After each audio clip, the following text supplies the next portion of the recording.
Fala galera do sofá, hoje a gente tá aqui, vai fazer um vídeo praticamente no sofá do Tesla com Pedro Engler, Maurício Benvenuti e Eduardo Glitz. A gente vai fazer um bate-papo falando um pouquinho sobre essas tecnologias, o que eles enxergam pro futuro. Então assim, a gente pode bater um papo tranquilo aqui. Então a gente vai bater esse papo espero, aqui. né? Das duas uma, ou vai servir como um arquivo aí para as estatísticas. Eu confio no Elon Musk.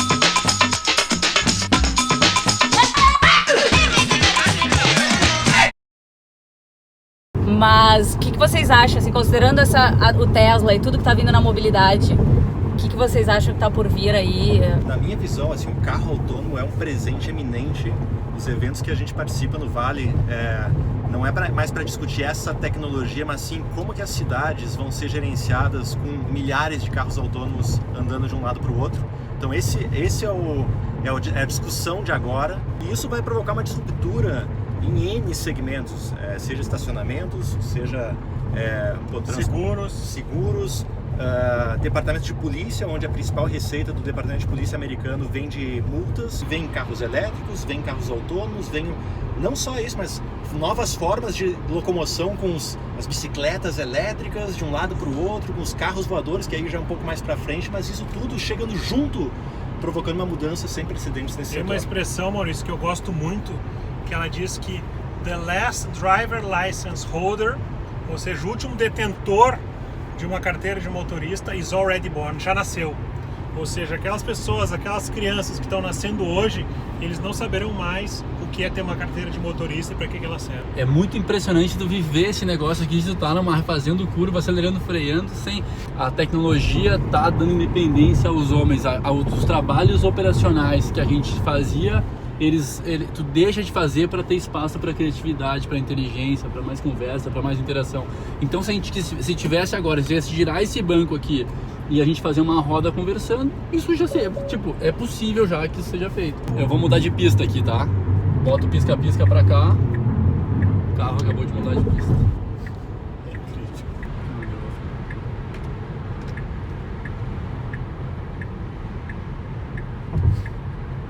E drones, assim. A mobilidade urbana ela tem vários desafios, alguns mais complexos e outros menos.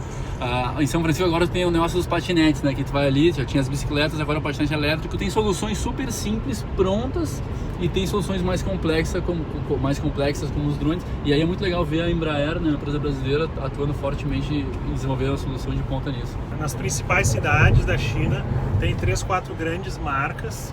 E simplesmente tu pega a bicicleta na rua, tu vai abrir teu aplicativo, ele vai dizer qual é a bicicleta mais próxima, mas normalmente tá na rua, tá na calçada ali, tu vai pegar ela, vai destravar ela e vai chegar no teu trabalho, na tua loja, na tua casa e vai largar ela no chão, no gramado, onde for. E essa solução, ela resolve o que a gente chama de last mile, né? Porque normalmente as pessoas nos países desenvolvidos, como a gente está falando aqui, ele pega o metrô para ir trabalhar, né? Mas ele não mora do lado do metrô, normalmente ele tem que caminhar, ele tem um percurso até chegar à sua casa. Então ele resolve aquele percurso. Então tem a solução completa para o cara se locomover dentro da cidade, né? É interessante a forma que eles resolvem todos os pontos, né? Porque como é elétrico ele tem que ser abastecido. E aí o cara que pega um desabastecido e carrega, ele ganha um crédito dentro do aplicativo para poder também consumir. A São Francisco tem já um histórico de... Meu amigo, quer criar algo inovador? Faz de São Francisco um protótipo, vem cá, que eu vou te dar um período para você testar. Não sou eu que tenho que definir se algo é positivo ou não para a sociedade, é a própria sociedade. Se a sociedade gostar, os patinetes elétricos, por exemplo, estão em um período de teste. Eles têm 60 dias. Depois de 60 dias, a prefeitura vai avaliar se a população gostou ou não. Se gostou, regulamenta, põe o negócio para rodar. Porque a gente tá falando muito do Vale, mas não é só no Vale, tem muita coisa acontecendo no mundo inteiro. Até aproveitando o Blitz, que deu a volta ao mundo aí. O que vocês viram de muito foda na China? Eu acho que o que mais choca na China são as soluções de mercado financeiro, de fintech, que a gente chama, né? Então, a vida na China é o seguinte, eu saio de casa para trabalhar apenas com o meu celular, eu chego lá embaixo, no meu apartamento, no prédio, na calçada, destravo a bicicleta, pego a bicicleta, vou trabalhar, na hora do almoço eu pego o meu celular, pago o meu almoço, pago o meu transporte pede público. E paga, né?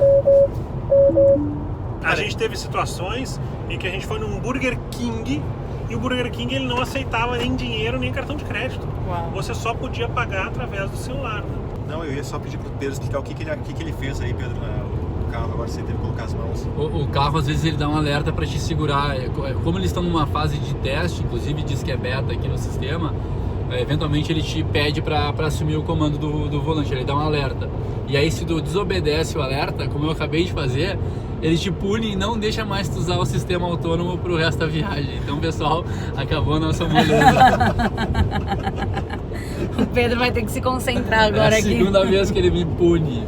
Eu acho que tem uma outra coisa também que chama-se peer-to-peer lending, que é o empréstimo de pessoas para as pessoas, né? Hoje no Brasil e nos principais países do mundo, o processo de crédito está na mão dos grandes bancos, que é o caso do Brasil, né? Então, existe altas taxas de juros, toda aquela história que a gente já conhece. Então, eles criaram plataformas onde pessoas emprestam para as pessoas. Putz, eu tenho aqui X mil reais e estou disposto a emprestar 8% ao ano. Que é um dos grandes eventos da indústria de peer-to-peer lending em São Francisco. E aí, na palestra inaugural, era a Lending Club, que é uma das plataformas, é a maior plataforma aqui da americana, apresentando seu case, enfim, e logo depois teve a palestra de um chinês e mostrou o ranking dos peer-to-peer lendings dos maiores do mundo, e a Lending Club era o 5º, e os 4 primeiros chineses, mas com uma diferença enorme. Só que a tecnologia vai desintermediar essa situação, vai gerar mais eficiência de operação, de distribuição, de análise de crédito. E com isso a gente vai ver talvez uma nova dinâmica de crescimento, porque capital mais barato, tu pode investir mais, pode crescer mais, pode cobrar menos, pode incluir mais volta pessoas, para a sociedade. pode incluir, pode ser mais inclusivo, tu pode aumentar as ofertas. Então, talvez a gente veja uma transformação muito significativa no mercado brasileiro a partir do momento que o mercado financeiro fica mais eficiente. E vai ficar, com certeza. Deixa eu fazer uma pergunta para vocês, como é que vocês enxergam a China? A gente vê muitas soluções da China sendo consumidas na própria China. Como é que vocês enxergam a globalização das soluções chinesas? É que a China, ela se vê, e os próprios chineses, eles se veem como um mundo, né? Tu imagina que é um país de 1,3 bilhões de pessoas. Então, obviamente, todas as soluções, quando começam, elas são criadas para aquele mercado. Não tem por que ele criar para um mercado do outro lado do mundo se ele tem um mundo inteiro ali, né? Então, depois, o segundo desafio, quando chega num nível de desenvolvimento, pensar nos outros mercados. Mas imagina que ele tem um mercado gigantesco ali, e o primeiro desafio dele é sempre o mercado local. Só que o que é interessante, Cris, que eu acho que está chegando na fase, é que depois de eles conquistarem o mercado chinês, que é um mercado enorme, eles adquirem uma musculatura e eles entram muito forte nos outros mercados, porque tem muito capital, está muito testado já o produto, e eles têm muito apetite para conquistar mais e mais. Tem uma característica muito importante, é que quem foi na China 5 anos atrás, quem foi na China 10 anos atrás, hoje é outro país. Daqui a 5 anos vai ser outro país, daqui a 5 anos vai ser outro país. Eles são muito early adopters, que a gente chama. Eles usam muito aquilo. E isso faz com que as empresas consigam testar muito rápido. Quem tem recurso, quem tem recurso financeiro tem poder, né? Hoje, boa parte do capital de Hollywood é chinês. São Francisco, boa parte de São Francisco é capital chinesa. Indústria de Venture Capital, boa parte é chinesa. Nosso primeiro unicórnio no Brasil só se foi unicórnio por conta da China. E qual que é para vocês a diferença entre o Vale e China? O que diferencia um do outro? A gente perguntou lá pro cara, ele falou o seguinte: aqui na China é 996, das 9 às 9, 6 dias por semana. Então a gente vai ganhar porque trabalha mais.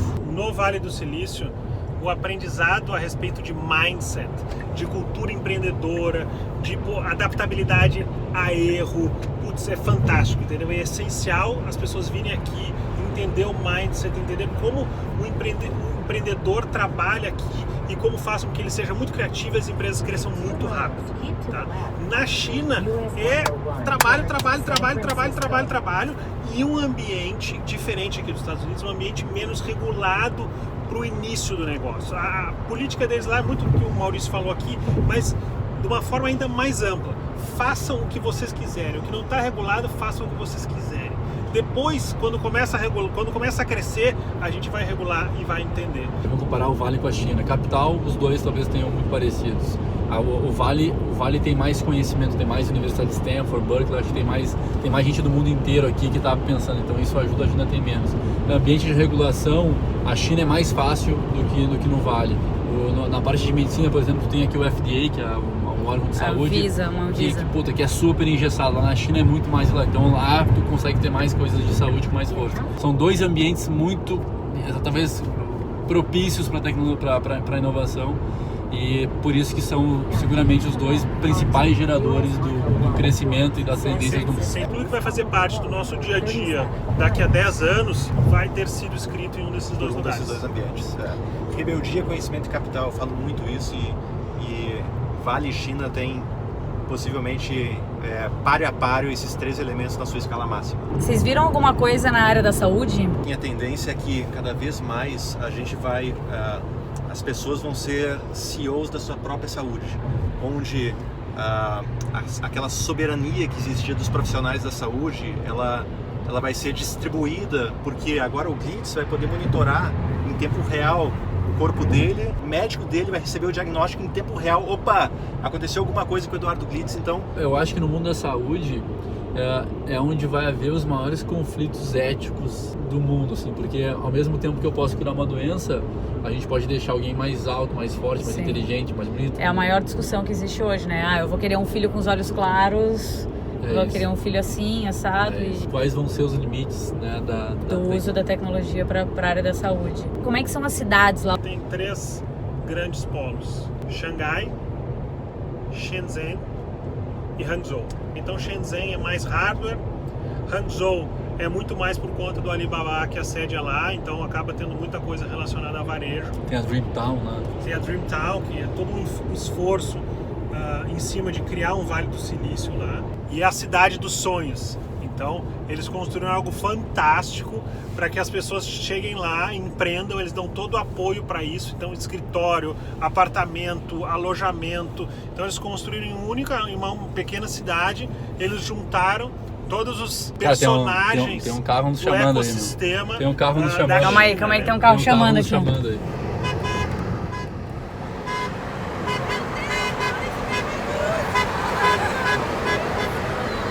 Reconheceram aqui o Maurício. Estão dando tchau aqui, ó. Aê, Maurício! Que moral! Tá famoso ali, ó. Apontaram aqui. Aí, Maurício, dá tchau aí, ó. E aí, Maurício, tá com fã aí? Pode isso, Natália. Caramba. Esse Maurício tá demais, hein? Pô, gente boníssima. É a estrela do Vale. A estrela do Vale. Que honra a gente estar com o Maurício aqui, hein? Nossa, Puta minha honra é minha de estar com vocês, cercado de talentos. Tem a Xangai, que é a cidade mais cosmopolita, vamos dizer assim, de toda a China, né, onde tem mais estrangeiros, então tem muita coisa acontecendo lá. E tem Pequim, que é uma sede mais política, é uma sede mais do governo, né, e acaba tendo muita empresa que tem essa necessidade de proximidade com o governo, que acaba se aproximando de Pequim, né. Tentando fazer um paralelo entre o ecossistema chinês e o Vale, no Vale a gente tem o que existe nessas 4 cidades dentro de uma única região muito pequena, porque aqui no Vale a gente centro. Tem os VCs, a gente tem os empreendedores, os centros de inovação, a gente tem tudo isso aqui consolidado numa região onde os extremos são ligados por 80 quilômetros, uma região muito pequena. Cada uma dessas cidades está num nível de esforço gigantesco para ser o Vale. Então eles querem fazer isso, entendeu? Tem uma série de incentivos em cada uma dessas cidades para ver quem vai ser realmente a que vai deter toda essa estrutura. Ou seja, uma competição entre as próprias cidades chinesas. Exatamente. Existe uma decisão do governo de investir nesse negócio, porque o governo chinês quer que tornar a China um país mais influente do mundo. E para isso ele tem que dominar 2 coisas: a economia, e tecnologia está por trás disso, e a questão bélica. Então, que tecnologia também suporta. Então, eles decidiram que vão nessa direção, porque é isso que vai tornar eles a maior empresa, o maior país do mundo. E a gente tem um preconceito da China até ir lá. E quem tem medo de ir pra China pela língua e pela comida, pode ir, que é verdade. Pelo menos nas principais cidades, pode ir. Eles falam inglês? Fala, mas se vira, todo mundo se vira. E com o WeChat lá, tu faz metade das coisas que tu tem que fazer. Então, ninguém vai passar fome, ninguém vai ficar sem se comunicar. De tudo que você viu, aonde você acha assim que é um outro polo muito bacana, de muita inovação? Eu acho que existem 2 outros polos que inclusive a gente já vem falando um pouco, né? Que é a Índia. A Índia, então, imagina que ela também tem uma população gigante, da mesma forma que a China. Ela é muito mais carente na questão capital e na questão qualidade de mão de obra, né? Intelectualidade, mas da mesma forma ela tem um mercado absurdo que ela pode testar, que está crescendo pra caramba. A gente fala também bastante de Israel, né? Então termos de tecnologia, hoje Israel teve a capacidade de criar polos assim também fantásticos. Mas uma coisa que eu acho que vale refletir, assim, a gente fala sobre esses polos, mas nos principais países do mundo sempre tem iniciativas muito legais de tecnologia, entendeu? Da mesma maneira que a gente vê no Brasil, existem diversos outros países, mas os grandes polos, a referência para todos eles, hoje ainda é o Vale do Silício, mas na nossa visão é cada vez mais a China junto com o Vale. Esses países subdesenvolvidos, eles têm uma série de carências em diversos mercados, em diversos nichos, e que a tecnologia chega e resolve. O caso da China, do processo de pagamento via smartphone, foi isso, porque boa parte da população não tinha acesso a crédito, não tinha cartão de crédito. Então eles não chegaram no nível do cartão de crédito, mas eles tinham um celular. E o celular resolveu o problema deles passarem até o cartão de crédito, entendeu? Então eles foram bancarizados, eles não eram bancarizados, eles foram bancarizados através do celular. Então quando chega nos Estados Unidos, todo mundo já tem cartão de crédito. É muito mais difícil. É muito mais, porque não é, qual é a diferença de eu pagar pro meu celular, pro cartão de crédito? É um pouco melhor e tal, mas o movimento é mais difícil. Agora o cara que não tinha nada, que agora através do smartphone ele consegue fazer tudo, consegue tomar muito rápido, entendeu? E na Índia é a mesma coisa, é um mercado muito informal, então tu começa a colocar algumas tecnologias e ela deslancha. No WeChat tu resolve 80% da tua vida durante o dia, inclusive investimento, crédito, pedir comida, pagar cinema, pagar pedágio, pagar o cara da flor da esquina. E aqui não tem, né? O objetivo do aplicativo não, de toda essa democracia que está tendo com a tecnologia é você descentralizar. Mas é que o ponto assim, é um ganho de eficiência, porque é muito mais fácil. Porque o que acontece aqui? Para mim poder alugar o patinete hoje, a gente teve que abrir uma digital wallet no sistema lá, no Lime, né? E aí tudo tu vai tendo que abrir várias walletzinhas, né? E aí é interessante até que todas as empresas, elas viram empresas financeiras, né? Em 3 meses, 50% dos americanos não baixaram nenhum aplicativo no seu celular e 25% baixaram até 2. E já se fala muito em Y Combinator 500 Startups, nas aceleradoras aqui do Vale, para os acelerados, que existe uma tendência que pode vir a ocorrer aplicativo instalado no seu celular passe a estar na nuvem. Então hoje quem acessa, por exemplo, um navegador na internet, isso aqui está tudo na nuvem. Já está tudo em formato de aplicativo. Vislumbrar o seu negócio não com o aplicativo como a gente conhece instalado no celular, mas com o aplicativo em nuvem. Maurício, qual para você é o adjetivo do Vale, que define o Vale? Eu não sei se é adjetivo, mas é desobediência. Eu acho que a desobediência ela é o suporte para a liberdade. Acho que o Vale ele questiona muito o status quo, questiona muito as coisas, ele é muito desobediente em relação ao que o mundo o ensinou. E aí, claro, com venture capital, com mentoria, com conhecimento e com todo esse ecossistema, ele faz dessa desobediência um produto ou um serviço. Glitz. Eu concordo com esse do Maurício e vou agregar para mim outro que é pensar global. Então nada do que se constrói no Vale, vou construir para esse mercado, para o mercado americano, para o que for. Eles já constroem com uma visão de dominar, de espalhar essa solução para o mundo, né? Pedro? O Vale te faz achar que tu é capaz de realizar qualquer coisa, que é pior ainda, né? Tipo, que dá, cara, dá, tu chega e dá, o que tu imaginar que dá pra fazer, dá. Talvez a gente em pouco tempo conseguiu fazer coisas legais, consegue hoje chegar praticamente em qualquer pessoa, né, que a gente... os caras que tu acha são os mais excepcionais, é possível chegar. Agora aproveitando você, Pedro, China. Impressionante, assim, um trator, nem ser um trator que é lento, é um canhão, é o caminhão do Tesla. É o caminhão do Tesla. Vai, atropela e vai, assim, não tenta parar. É muito trabalho, é uma cultura de ou eu dou certo ou eu não vou ser nada na vida. Então eles baixam a cabeça e trabalham que nem uns malucos. Pelo que você ouve falar. Eu vejo o poder de escala dentro da China, das soluções que são criadas lá, é impressionante. A gente vê o case do Alibaba, é um case incrível, né? Tem um número do Alibaba, Maurício, que é o seguinte: o Alibaba, o dia que eles mais vendem lá, chama-se o Dia dos Solteiros, que é tipo a Black Friday aqui nos Estados Unidos, né? Um dia de venda no Dia dos Solteiros no Alibaba equivale ao que a Amazon vende num quarter inteiro. Tá entendendo? O que ela vende num trimestre é o que os caras... A Amazon gigante, que a gente tanto fala aqui, é o que a Alibaba vendeu no Dia dos Solteiros. Pra mim, então, obrigado por uma escala que isso aqui pontuou. meu adjetivo. Foi muito legal bater esse papo com vocês aqui no Tesla, que o Pedro levou um xingão. Tomei um cut dos caras aqui. Elon Musk, dá uma força aí. Mas foi muito legal e bacana para vocês verem um pouquinho dessa experiência que realmente é real, que a gente fala nos vídeos e nas lives e tudo mais. Não é brincadeira, já está acontecendo. Muito obrigada pelo bate-papo com todos vocês e eu espero vocês no próximo Sofá do Vale.